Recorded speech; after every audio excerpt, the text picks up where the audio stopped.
প্রিয় শিক্ষার্থীরা, এইচএসসির আইসিটি সাবজেক্টটি তোমাদের অনেকের কাছেই শুনেছি কঠিন মনে হয়।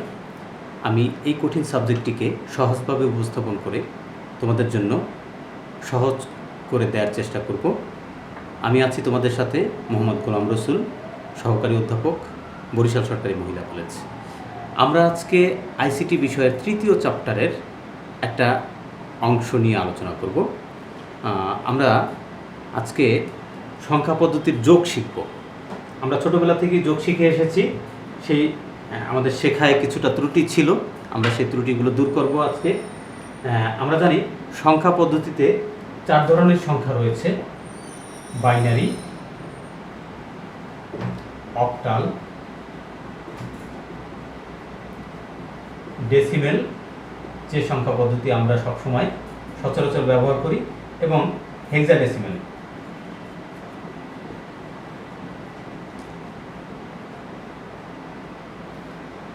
আমরা এও জানি বাইনারি সংখ্যার বেজ হচ্ছে 2, অক্টাল সংখ্যার বেজ হচ্ছে 8, ডেসিমেল সংখ্যার বেজ হচ্ছে 10 এবং হেক্সাডেসিমেল সংখ্যার বেজ হচ্ছে 16।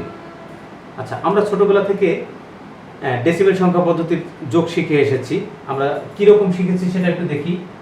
সাপোজ 28 প্লাস 37, এই দুইটা সংখ্যা যখন আমরা যোগ করতে ছোটোবেলা থেকে যোগ করেছি, তখন কি করেছি? 8 এবং 7 যোগ করলে কত হয়? 15। আমরা এই 15 5 এখানে নামিয়েছি, আর হাতে রয়েছে 1। এখন চিন্তা করে দেখো, 15 একটি পূর্ণ সংখ্যা। এই পূর্ণ সংখ্যাটার 5 এবং 1কে কিভাবে আমরা আলাদা করছি? এই প্রশ্ন কি আমাদের মনে কখনো এসেছে? আমার মনে হয় আসে নাই, আমার নিজের মনেও তখন ছোটোবেলায় আসে নাই। তো আমাদের এই জানার প্রক্রিয়াটা ভুল ছিল। আমি এবার একটু সঠিক পদ্ধতিতে আমরা এই যোগটি করার চেষ্টা করি। যোগ করার মূল নিয়ম হচ্ছে, দেখো, সংখ্যা পদ্ধতির যে বেজ, সে বেজের সাথে সম্পর্কিত। আমরা কোনো একটা সংখ্যা পদ্ধতির যদি দুইটা অঙ্কের যোগফল ওই সংখ্যা পদ্ধতির বেজের সমান অথবা বড় হয়, তাহলে ওই যোগফল থেকে একটা বেজ বাদ দিতে হবে।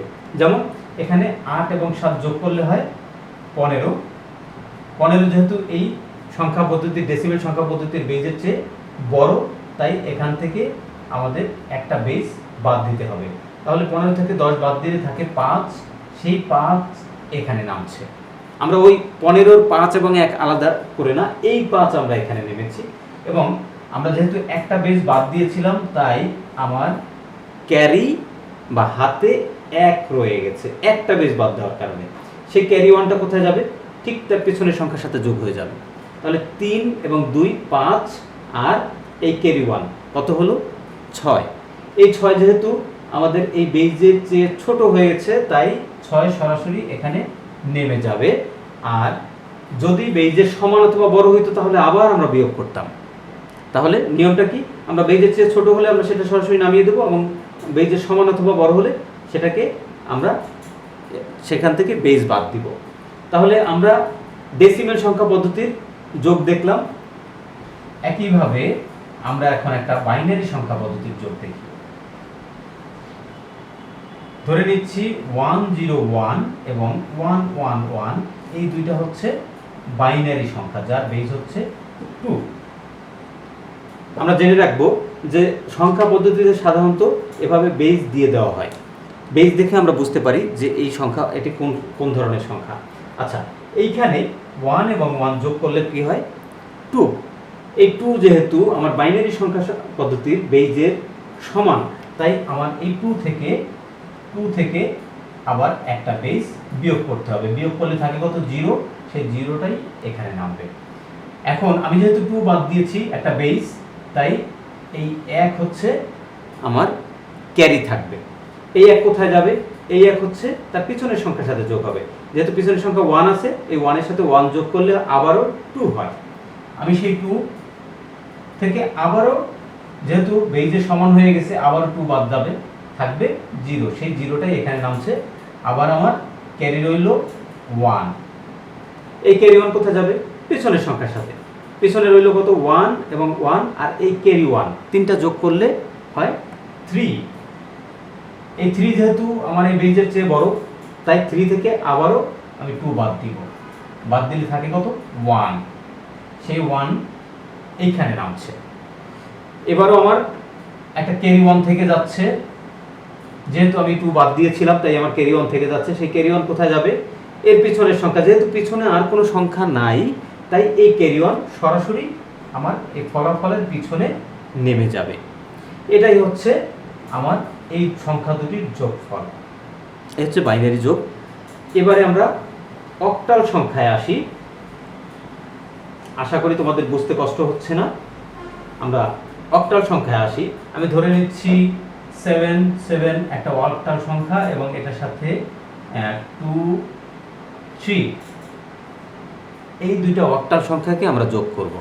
তাহলে 7 এবং 3 এই দুটো যোগ করলে কত হয়? 10। যেহেতু অক্টাল সংখ্যার বেজ হচ্ছে 8, যেহেতু আমার যোগফল 10 মানে 8 এর চেয়ে বড় হয়েছে, তাই আমি এখান থেকে একটা বেজ বিয়োগ করব। বিয়োগ করলে থাকে কত 2, এই 2ই এখানে নামছে। আমার ক্যারি, যেহেতু একটা বেজ বিয়োগ করেছিলাম, আমার ক্যারি 1। এই ক্যারিটা পেছনের সংখ্যার সাথে 7 + 2 কত হলো 9, আর এই ক্যারি 1 কত হলো 10। আবারও আমার 10 হয়ে গেল। সেই 10 থেকে আমাকে আবারও এই মাইনাস করতে হবে, থাকে কত 2, এই 2 এখানে নামছে। এই যে আমি একটা ক্যারি একটা বেজ বাদ দিয়েছিলাম তাই আমার ক্যারি 1 রয়ে গেল। সেই ক্যারি 1 যেহেতু পিছনে আর কোনো সংখ্যা নাই, এই ক্যারি 1 এই সংখ্যার ফলাফলের পিছনে বসে যাবে। তাহলে এই দুইটা অক্টাল পদ্ধতিতে যোগ করলে আমার যোগফল হয় 122। এটা যেহেতু এটা বোধহয় আমরা বুঝতে পেরেছি। এবার আমি একটু হেক্সাডেসিমেল সংখ্যা পদ্ধতির দিকে তাকাই। আমরা জানি হেক্সাডেসিমেল সংখ্যা পদ্ধতিতে 0 থেকে 9 পর্যন্ত সংখ্যা আছে এবং 9 এর পরে A থেকে F পর্যন্ত সংখ্যা আছে। তাহলে 3D এটা একটা হেক্সাডেসিমেল সংখ্যা। এটার সাথে আমি যদি F1 যোগ করি, এটাও একটা হেক্সাডেসিমেল সংখ্যা। এই দুইটা যোগ করি, তাহলে আমার যোগফল কিভাবে হয় দেখো। D এর মান কত?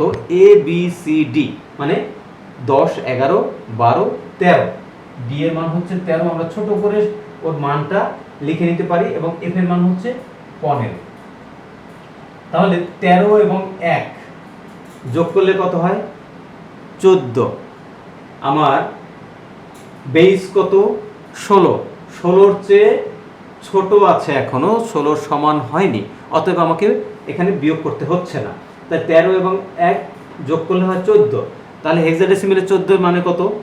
A B 10 11 12 13 14, তার মানে A B C D E। তাহলে এখানে এই দুটোর যোগফলে ই নামছে। যেহেতু কিছু বিয়োগ করি নাই তাই আমার হাতে বা ক্যারি কিছু থাকছে না। আমি পিছনে এটা যোগ করি, 15 এবং 3 যোগ করলে কত হয় 16 17 18। এবারে যেহেতু আমার হেক্সাডেসিমেল সংখ্যার বেজ হচ্ছে 16, আমার 16-র চেয়ে সংখ্যার যোগফল বড় হয়ে গিয়েছে, তাই আমি এই 18 থেকে একটা বেজ বিয়োগ করব। থাকে কত 2, এই 2টা আমার এখানে নামছে। আর যেহেতু একটা বেজ বিয়োগ করেছিলাম, তাহলে আমার ক্যারি 1 রয়ে গেল। যেহেতু এর পেছনে আর কোনো সংখ্যা নাই, তাই এই ক্যারি 1টা আমার এখানে নেমে যাবে। এটাই হচ্ছে আমার এই হেক্সাডেসিমেল সংখ্যাদ্বয়ের যোগফল। ধন্যবাদ সকলকে।